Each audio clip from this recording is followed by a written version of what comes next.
नमस्कार, मी रेणुका. न्यूज 18 लोकमतच्या जगाच्या पाठीवर या विशेष बुलेटिनमध्ये तुमचं स्वागत. आंतरराष्ट्रीय बातम्यांचा आढावा पण या बुलेटिनमध्ये घेणार आहोत. पण सुरुवातीला बघणार आहोत महत्त्वाच्या बातम्या. महत्त्वाच्या बातम्या. प्रायोजक अमृत नोनी पेन रिलीफ स्प्रे.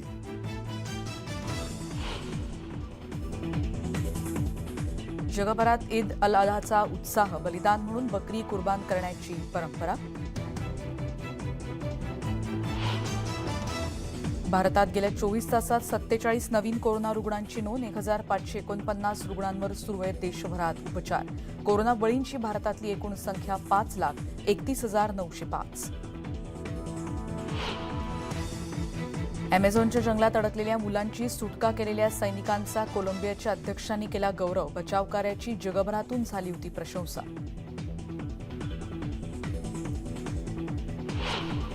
आणि प्राईड मंथच्या निमित्तानं प्राण्यांना सप्तरंगी पदार्थांची ट्रीट. लंडनच्या ZSL प्राणी संग्रहालयात प्राईड मंथ निमित्तानं विविध कार्यक्रमांचं आयोजन. आणि आता बातम्या बघूयात सविस्तर. त्यातल्या सुरुवातीच्या बातम्या आहेत ईद संदर्भातली. ती बातमी आपण बुलेटिनच्या सुरुवातीला बघतो आहोत. सुरुवातीची बातमी आहे सौदी अरेबियामधली आणि इथले सौदी अरेबियातील हज यात्रेदरम्यान प्रतिकात्मक शैतानाला तिथे पाहण्यासाठी तिथे दगडांचा मारा केला जातो. तिथे लाखो मुस्लिम यात्रेकरू तिथे पोहोचलेले आहेत. सकाळचं तापमान इथे 42°C होतं आणि यात्रेकरू मोठ्या संख्येनं मात्र इथे येतानाची ही दृश्य आपण बघतोय. मग काय पवित्र शहराच्या अगदी बाहेर असलेल्या या भागामध्ये बसनं लोक इथे पोहोचले होते आणि यानंतर सैतानाचं प्रतिनिधित्व करणाऱ्या 3 रुंद खांबांवरून हे इथून पुढे जातानाची दृश्य आहेत. मुझदलिफा नावाच्या एका केंद्राच्या ठिकाणी आदल्या रात्री गोळा केलेले खडे वापरून हे यात्रेकरू खांबावर ते दगड मारतात अशी ही परंपरा आहे. प्रेषित इब्राहिम यांच्या कथेचं इथे आठवण केली जाते. ख्रिश्चन आणि ज्यू परंपरांमध्ये अब्राहम म्हणून यांना ओळखलं जातं. मोहाचा प्रतिकार करण्यासाठी शैतानावर दगडफेक केली अशी आख्यायिका यामुळे सांगितली जाते.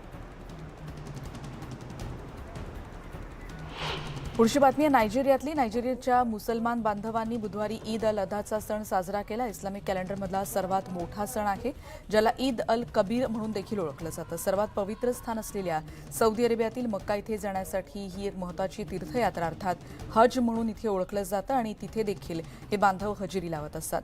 लागोसमध्ये अनेक मुस्लिम बांधवांनी मशिदींमध्ये देखील सकाळच्या प्रार्थनेसाठी गर्दी केली होती. एकमेकांना त्यांनी शुभेच्छा देखील दिल्या. इजिप्तमधल्या मुस्लिमांनी कैरोमध्ये ईद अल अधाच्या सुरुवातीलाच उत्सवाची सुरुवात मशिदीमध्ये नमाज अदा करून केली आणि बलिदानाची मेजवानी म्हणून इथे प्रेषित इब्राहिमनं आपल्या विश्वासाची चाचणी करण्यासाठी इस्माईलला बलिदान देण्याची तयारी दर्शवली होती अशी आख्यायिका इथे सांगितली जाते.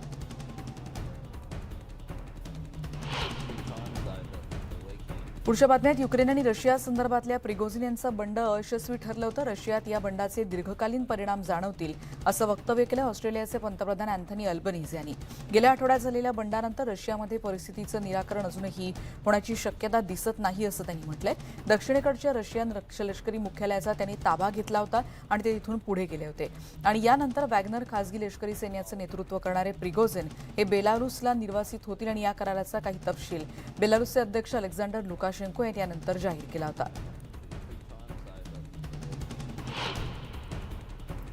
ऑस्ट्रेलियानं युक्रेनसाठी नवीन लष्करी आणि मानवतावादी मदतीची देखील घोषणा केली. पंतप्रधान अँथनी अल्बनीझ यांनी कॅनबरामध्ये पत्रकारांशी संवाद साधला आणि यावेळी त्यांनी ऑस्ट्रेलिया युक्रेनच्या नागरिकांना मदत करण्यासाठी अतिरिक्त $110 दशलक्ष इतकी मदत देणार असल्याचं त्यांनी म्हटलंय. ऑस्ट्रेलिया युक्रेनसोबत कायम असेल असा विश्वासही त्यांनी व्यक्त केला.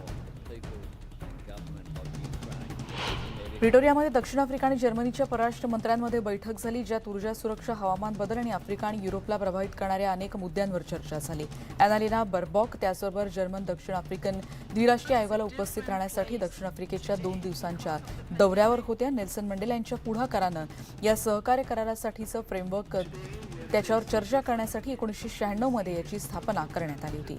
रशियाच्या युक्रेनवरचं आक्रमणावर दक्षिण आफ्रिकेची तटस्थ भूमिका आहे आणि त्यावरही सातत्यानं टीका केली जाते.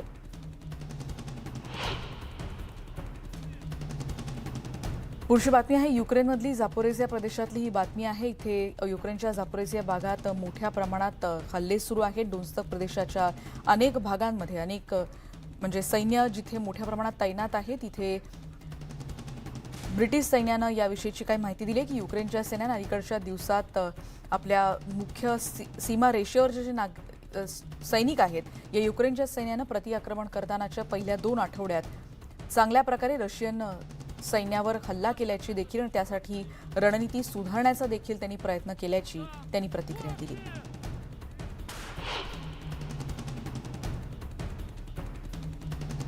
रशियामध्ये खासगी सैन्य असलेल्या वॅगनर ग्रुपनं बंडखोरी केल्यामुळे त्याचा परिणाम कसा होईल हे आत्ताच सांगणं खूप लवकर आहे, घाईचं ठरेल अशी प्रतिक्रिया व्हाईट हाऊसचे राष्ट्रीय सुरक्षा प्रवक्ते जॉन किर्बी यांनी म्हटलं. सोमवारी व्हाईट हाऊसच्या ब्रीफिंगमध्ये त्यांनी ही प्रतिक्रिया दिली. अध्यक्ष जो बायडन आठवड्याच्या शेवटी या सगळ्या ज्या घडामोडी घडल्या होत्या गेल्या आठवड्यात त्यावर बारकाईनं लक्ष ठेवून असल्याचं देखील त्यांनी म्हटलंय.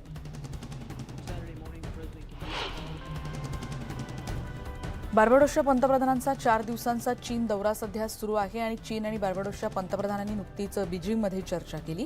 यावेळी पंतप्रधान मिया मोटली यांनी चीनचे पंतप्रधान ली कियांग यांनी एकमेकांचं स्वागत केलं आणि या विषयांवर चर्चा केली. मोटली यांनी ली यांच्याशी झालेल्या चर्चेदरम्यान कोरोनाच्या काळातून चीननं दिलेल्या पाठिंब्याबद्दल आभारही मानले. त्याचबरोबर विविध क्षेत्रात द्विपक्षीय संबंध दृढ करण्याचं वचनही त्यांनी एकमेकांना दिलंय. त्याचबरोबर ब्लू इकॉनॉमी या संदर्भात देखील यावेळी चर्चा झाली. त्याचबरोबर चीननं 2021 मध्ये प्रस्तावित केलेला ग्लोबल डेव्हलपमेंट इनिशिएटिव्ह यासारख्या सहकार्य वाढवण्यावरच्या कागदपत्रांवर देखील यावेळी स्वाक्षऱ्या करण्यात आल्या. पुढची बातमी आहे कोलोराडोमधली इथल्या गोळीबार प्रकरणी एका क्लब किलरला आता जन्मठेपेची शिक्षा सुनावण्यात आली. 2022 मध्ये इथल्या स्प्रिंग नाईट क्लबमध्ये 5 जणांची हत्या करणाऱ्या आरोपीला ही शिक्षा सुनावण्यात आली आणि त्याला जन्मठेपेची शिक्षा सुनावण्यात आलेली आहे. अँडरसन ली एल्ड्रिचनं या खुनाच्या 5 गुन्ह्यांसाठी आणि हत्येच्या प्रयत्नाच्या 46 गुन्ह्यांसाठी त्याला दोषी ठरवण्यात आलंय. बोस्टनच्या बाहेर एक छोटं शहर असलेल्या मॅसेच्युसेट्समध्ये एक हत्येची घटना घडली आहे. जोडप्याचा 50वा लग्नाचा वाढदिवस इथे साजरा होत होता आणि तेव्हा त्यांची हत्या करण्यात आल्यानं खळबळ उडाली होती. या हत्येप्रकरणी संशयित 41 वर्षीय व्यक्तीला अटक करण्यात आली आहे. पोलिसांनी न्यूटन यांच्या क्रिस्टोफर फर्ग्युसन याला ताब्यात घेतल्याचं कळतंय. त्याच्यावर प्राणघातक हल्ला त्याचबरोबर गंभीररित्या शारीरिक इजा आणि घरफोडी अशा गुन्ह्यांचे आरोपही ठेवण्यात आलेत.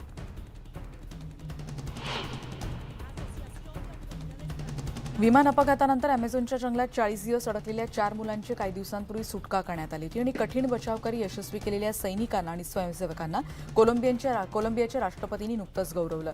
जगण्याच्या या संघर्षात पाश्चात्य तंत्रज्ञान आणि स्थानिकांच्या पारंपरिक ज्ञानाचा उपयोग एकत्र केला तर त्याचा कसा उपयोग होऊ शकतो हेच या बचावकार्यामुळे जगाला कळलंय आणि जगभरातून या शोधकार्याचं प्रचंड कौतुक झाल्याचं राष्ट्राध्यक्ष गुस्ताव पेट्रो यांनी म्हटलंय. 1 मेला अमेझॉनच्या जंगलात हा अपघात झाला होता आणि त्यातल्या 3घांचा मृत्यू झाला. हेलिकॉप्टर आणि जीपीएस यंत्र वापरून कठीण प्रदेशातून या मुलांना शोधण्यात आलं आणि ज्यासाठी 70 स्थानिकांनी पुढाकार घेतला. 150हून अधिक सैनिकांनी एकत्र येत यासाठी काम केलं. या स्थानिकांच्या जंगलाविषयीचं पारंपरिक ज्ञानातून त्यांनी ही प्रेरणा घेतली होती. 1 ते 13 वयोगटातील मुलं 9 जूनला मुरुई लोकांच्या 4 स्वयंसेवकांनी शोधून काढली होती. त्यांच्यावर बोगोटा इथल्या लष्करी रुग्णालयात सध्या उपचार केले जात आहेत. जंगलात वणवा लागण्याचं प्रमाण रोखण्यासाठी अमेरिकेत जंगलांची साफसफाई केली जाते. मृत अवस्थेतली अनेक झाडं यंत्रसामग्रीचा वापर करून काढली जात आहेत. यामुळे वर्षाच्या अखेरीस जंगलातील आगीचे धोके कमी होतील असा विश्वास अधिकाऱ्यांनी व्यक्त केलाय. कॅलिफोर्नियाच्या टाहो नॅशनल फॉरेस्टमध्ये काम सध्या सुरू आहे. कीटक आणि दुष्काळामुळे मारल्या जाणाऱ्या झाडांची संख्या इथे मोठ्या प्रमाणात आहे. गेल्या वर्षी इथे चक्रीवादळाचं काम लांबलं होतं आणि त्यानंतर वनसेवेतले कर्मचारी आणि कंत्राटदारांनी अलीकडेच हजारो हेक्टरवरील झाडं तोडायला आता सुरुवात केली आहे. कॅलिफोर्नियामधील या जंगलातली झाडं आगीद्वारे नष्ट होत आहेत. दुष्काळ त्याचबरोबर रोग आणि कीटकांमुळे ती मरत असल्याचं वनपर्यवेक्षक एली इलानो यांनी म्हटलंय. ती टिकून ठेवणंही कठीण असल्याचं त्यांनी म्हटलंय. पण त्याचबरोबर ही खूप जास्त झाडं तोडली जात आहेत याबद्दल काही पर्यावरणवादी आणि स्थानिकांकडून या प्रयत्नांवर टीकाही केली जाते.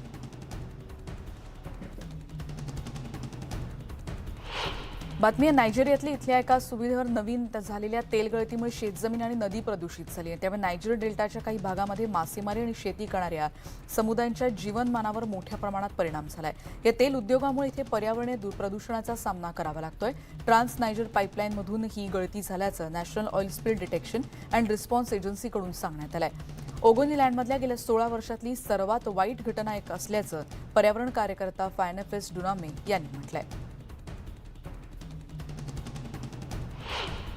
दक्षिण अमेरिकेतील सर्वात मोठं शहर असलेल्या ब्राझीलच्या साओ पाउलोच्या व्यवहारांमध्ये वेगानं घसरण होते, कारण गेल्या वर्षभरात दुकान मालकांपासून राजकारण्यांपर्यंत आणि अगदी ड्रग्ज वापरण्यांसाठी देखील हे आव्हान ठरतंय. कारण क्रॅकलँड म्हणून ओळखल्या जाणाऱ्या शहराच्या भागात शेकडो अंमली पदार्थांच्या व्यसनाचं प्रमाण वाढत चाललंय. बऱ्याच वर्षात प्रथमच दुकानं बंद करावी लागतायत, रहिवाशांना इथून बाहेर पडावं लागतंय.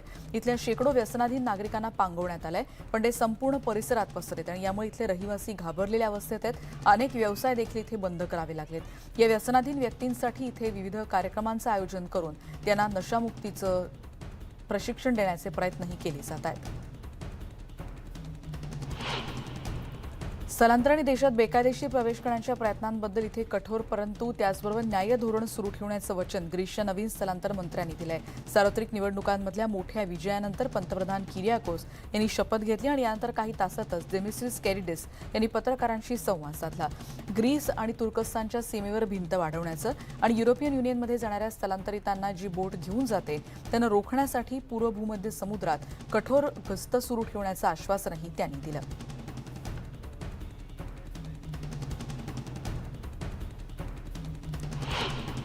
पुढची बातमी आपण बघतोय. टेक्सासमध्ये उष्णतेची तीव्र लाट आहे आणि सलग दुसऱ्या आठवड्यात इथे विजेची मागणी तिपटीनं वाढली. राज्याच्या वीज निर्मिती कंपनीसाठी हा एक कठीण काळ असल्याचं म्हटलं जात आहे. त्यामुळे अधिकारी अजूनही रहिवाशांना शक्य असेल तर वीज वापरावर अंकुश ठेवा असं आवाहन करतायत. कॅलिफोर्नियाच्या जंगलाचा 50 एकर भाग जाळणारी आग मंगळवारी पॅरिसमधल्या निवासी भागातही पोहोचली होती, तेव्हाची दृश्य आहेत. अग्निशमन विभागाचे कर्मचारी आग विझवण्याचं काम युद्ध पातळीवर करत होते, पण इथे घरं जळत असल्यानं नागरिकांना स्थलांतर करावं लागतंय. ज्युनिवर फायर नावाच्या या आगीमुळे कार आणि इतर संरचनांचं घरांचं देखील प्रचंड नुकसान होत आहे. या क्षेत्रासाठी आता निर्वासन आदेश जारी करण्यात आले. स्थलांतरितांसाठी एक निवारा केंद्र देखील उघडण्यात आलं. कॅनडामध्ये सुरू असलेल्या जंगलातून आगीतून ज्या मोठ्या प्रमाणात धूर निघतोय त्यामुळे संपूर्ण ग्रेट लेक्स प्रदेशात आणि मध्य आणि पूर्व अमेरिकेच्या काही भागांमध्ये हवेची गुणवत्ता खराब झालेली आहे. मिशिगनच्या पर्यावरण विभाग, ग्रेट लेक्स आणि एनर्जी विभागानं मंगळवारी या सगळ्या राज्यासाठी एअर क्वालिटी अलर्ट जारी केलाय. तरुण, वृद्ध, प्रौढ आणि आरोग्य समस्या असलेल्या रहिवाशांना घरात अधिक वेळ थांबा असं आवाहन शिकागोमध्ये करण्यात आलंय. यावेळी युएस एन्व्हायरमेंटल प्रोटेक्शन एजन्सीनं हे आवाहन केलंय. उत्तर क्युबेकमधल्या आग आणि पूर्वेकडच्या ग्रेट लेक्सवरच्या कमी दाबामुळे मिशिगन, विस्कॉन्सिन आणि इलिनॉयला धूर पसरत असल्याचं नॅशनल वेदर सर्व्हिसेसच्या हवामान शास्त्रज्ञांनी सांगितलंय.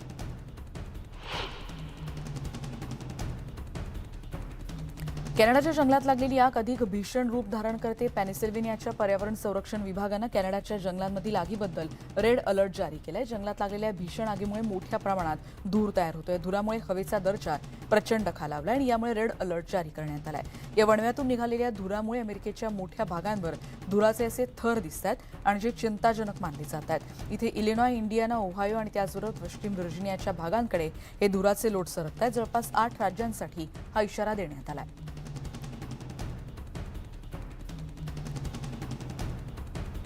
रुग्णांची नोंद झाली आपण बघणार आहोत, कारण केंद्रीय आरोग्य मंत्रालयाच्या आकडेवारीनुसार भारतात 47 नवीन कोरोना रुग्णांची नोंद झाली. देशभरात 1549 रुग्णांवर उपचार सुरू आहेत. कोरोना बळींची भारतातली एकूण संख्या 5,31,905 वर पोहोचली आहे. गेल्या आठवड्यात अटलांटिक महासागरात झालेल्या पाणबुडी दुर्घटनेत जीव गमावलेल्या शाहजादा दाऊद आणि सुलेमान दाऊद यांच्यासाठी ऑनलाईन प्रार्थना सभा नुकतीच झाली. यात शेकडो नागरिक सहभागी झाले. मित्र आणि त्यांच्या कुटुंबियांनी आठवणी त्यांच्या सांगितल्या. झिम्बाब्वेतल्या एका मौलमीनं यावेळी प्रार्थना केली. त्यांची फर्म दाऊद हर्क्युलस कॉप ही कराचीमध्ये आहे आणि कृषी, पेट्रोकेमिकल्स त्याचबरोबर दूरसंचार पायाभूत सुविधांमध्ये या कंपनीची मोठी गुंतवणूक आहे. या दोघांच्या निधनानं देशाचं मोठं नुकसान झालंय. देशाच्या अर्थव्यवस्थेत त्यांचं योगदान असल्याची प्रतिक्रिया कराचीतल्या रहिवासी मुमताज जमाली यांनी दिली. शिक्षणाच्या प्रचारातही त्यांनी महत्त्वाची भूमिका बजावली होती आणि त्यांच्या अचानक झालेल्या मृत्यू हा अत्यंत धक्कादायक आहे. शिक्षणासाठी त्यांनी जे प्रयत्न केले ते इतर कोणी करू शकेल असं मला वाटत नाही, अशी प्रतिक्रिया देखील इथल्या उपस्थितांनी दिली. बघूयात इतरही बातम्या. लंडनमधल्या बेथलिन ग्रीन इथल्या यंग V&A नावाच्याच म्हणजेच V&A म्युझिकल ऑफ चाइल्डहुड नावाच्या संग्रहालयाचं नुकतंच उद्घाटन करण्यात आलं. त्यांचं अधिकृत उद्घाटन प्रिन्सेस ऑफ वेल्स कॅथरीन यांनी केलं. 1 जुलैला सार्वजनिकरित्या याचं उद्घाटन होणार आहे. केट यांनी यावेळी संग्रहालयात आलेल्या शालेय विद्यार्थ्यांशी संवाद साधला. त्याचबरोबर इथले कर्मचारी आणि संग्रहालय देणगीदारांनाही त्यांनी संवाद साधला त्यांच्याशी आणि या सगळ्यांनी नूतनीकरणासाठी मोठं योगदान दिलं होतं. गेल्या 3 वर्षांपासून हे नूतनीकरणाचं काम सुरू होतं. उष्णतेची लाट असली की लंडनच्या ZSL प्राणी संग्रहालयामधल्या प्राण्यांना बर्फ असलेले पदार्थ दिले जातात आणि सध्या इथले प्राईड मंथ सुरू आहे आणि त्यानिमित्तानं फळांपासून बनवलेल्या आणि सप्तरंगातल्या आईस लॉलीज त्यांना देण्यात आल्या होत्या. यात स्वीटकॉर्न आणि बीटरूटचाही समावेश होता. लंडनमधल्या साऊथवॉर्क क्राऊन कोर्टामध्ये केविन स्पेसीची सुनावणी सुरू झाली. आठवड्याच्या शेवटी किंवा पुढच्या आठवड्यापर्यंत हा खटला औपचारिकपणे सुरू होणार नसल्याचं कळतंय. पण लैंगिक अत्याचाराच्या गुन्ह्यांच्या आरोपांवरचे एकूण 4 आठवडे हा खटला चालणार आहे, ज्यात केविन स्पेसी बुधवारी लंडन न्यायालयात हजर झाले तेव्हाची दृश्य आहेत. स्पेसीनं 2001 ते 2013 या काळात केलेल्या गुन्ह्यांचे आरोप फेटाळून लावले. टेलर स्विफ्ट त्याचबरोबर सर्वोत्कृष्ट सहाय्यक अभिनेता ठरलेल्या ऑस्कर विजेत्या केहुआ कॉन, एल्विस स्टार ऑस्टिन बटलर, त्याचबरोबर नॉब्सचे के पामर आणि निकोलस होल्ट यांना मोशन पिक्चर आर्ट्स अँड सायन्सेसच्या अकादमीमध्ये सामील होण्यासाठी आमंत्रित करण्यात आलंय. ऑस्कर आयोजित करणाऱ्या या संस्थेनं एकूण 398 व्यक्तींना त्यांच्या या श्रेणीमध्ये सामील होण्यासाठी आमंत्रण दिली आहे. त्यात 22 ऑस्कर विजेते आणि 76 नामांकितांचा समावेश आहे. यात अभिनेता पॉल मेस्कल, स्टेफनी आसू, त्याचबरोबर केरी कॉन्डॉन यांचाही समावेश आहे. यावर्षीचे बहुसंख्य निमंत्रित हे अमेरिकेच्या बाहेरचे आहेत, ज्यात भारताकडून RRR फेम अभिनेता रामचरण आणि ज्युनियर NTRचा समावेश आहे. Holy Spider star Zamir Ebrahimi, Triangle of Sadness breakout Dolly de Leon आणि शॉपलिफ्टर्स यांचा देखील यात समावेश आहे.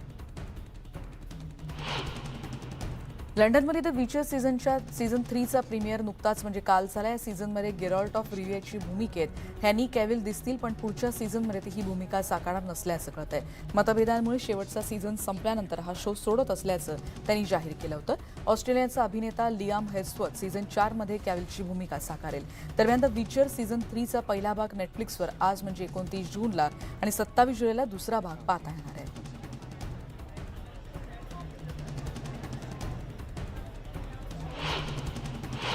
या सगळ्या घडामोडींचा आढावा घेतल्यानंतर जगाच्या पाठीवर या विशेष बुलेटिनमध्ये आता आपण इथेच थांबतोय. येणाऱ्या बुलेटिनमध्ये इतरही बातम्यांच्या अपडेट्ससह भेटत राहूयात. पहा फक्त न्यूज 18 लोकमत.